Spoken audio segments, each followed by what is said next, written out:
Le paysage que Mohamed contemple tous les matins. C'est lui le gardien du Cap Malabata, des milliers de kilomètres d'eau à surveiller, des milliers de bateaux à guider du haut de son phare. Comme son père avant lui, il brique, répare, allume et éteint cette lumière. 24 heures sur 24, il veille. Le phare de Malabata a été construit en 1917. Il est très important pour les bateaux qui passent ici.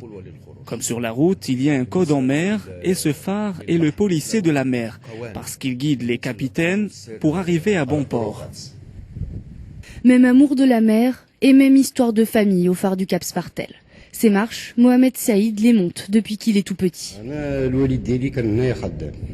Mon père travaillait ici, il était gardien du phare.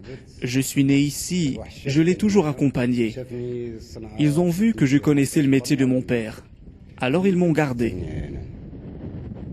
Le phare est automatisé depuis les années 90. Il s'allume à la tombée du jour et s'éteint à l'aube. Mais le gardien reste toujours sur le qui-vive au cas où le phare tomberait en panne, comme dans ses souvenirs.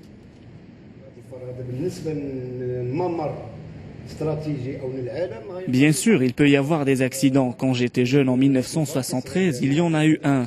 Un grand bateau, le Griego, a percuté ce rocher de plein fouet.